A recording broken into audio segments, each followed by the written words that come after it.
চাঁদপুরের মতলব উত্তর উপজেলার বাগানবাড়ি ইউনিয়নে তালতলী গ্রামে ইউটিউবার আলামিন পারভেজের বিরুদ্ধে মিথ্যা, বানোয়াট ও উস্কানিমূলক তথ্য প্রচারের প্রতিবাদে সংবাদ সম্মেলন অনুষ্ঠিত হয়েছে।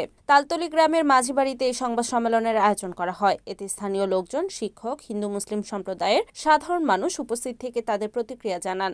সংবাদ সম্মেলনে বক্তব্য রাখেন তালতলী সরকারি প্রাথমিক বিদ্যালয়ের প্রধান শিক্ষক দুলাল চন্দ্র সরকার, মোহাম্মদ ওয়াদুদ ভূঁইয়া, বাবুল জমাদার, বাচ্চু ভূঁইয়া, কৃতীশ চন্দ্র সূত্রধর, উষারানী ও গীতারানী সরকার। প্রধান শিক্ষক দুলাল চন্দ্র সরকার বলেন, তালতলী ও আশপাশের গ্রামে হিন্দু ও মুসলিম সম্প্রদায়ের মানুষ বহু বছর ধরে একসঙ্গে মিলেমিশে শান্তিতে বসবাস করছে। এখানে সাম্প্রদায়িক বিভাজনের কোনো ইতিহাস নেই। আলামিন পারভেজ উদ্দেশ্যমূলকভাবে মিথ্যাচার করে এই সম্প্রীতির পরিবেশ নষ্ট করার চেষ্টা করছে। আমরা হিন্দু সম্প্রদায়ের প্রায় ১৫০টি পরিবার দীর্ঘদিন ধরে এই এলাকায় বাস করছি। মুসলিম প্রতিবেশীদের সাথে আমাদের কখনো কোনো বিরোধ হয়নি, বরং সামাজিক বিভিন্ন অনুষ্ঠানে একে অপরের পাশে থাকি। ইউটিউবারের এসব বক্তব্য আমাদের মানহানি করেছে।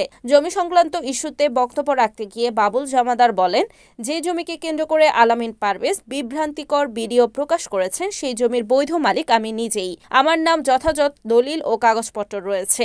সে কে বা কার ইন্ধনে এসব করছে আমরা তা বুঝতে পারছি না। বিষয়টি তদন্তপূর্বক আইনানুগ ব্যবস্থা গ্রহণ করা হোক। সংবাদ সম্মেলনের বক্তারা প্রশাসনের প্রতি আহ্বান জানান, ইউটিউবার আলামিন পারভেজের বিরুদ্ধে প্রয়োজনীয় ব্যবস্থা গ্রহণ করে এলাকায় শান্তি সম্প্রীতি বজায় রাখতে কার্যকর পদক্ষেপ নেওয়া হোক। Report Suman Ahmed, NEN TV, Chandpur.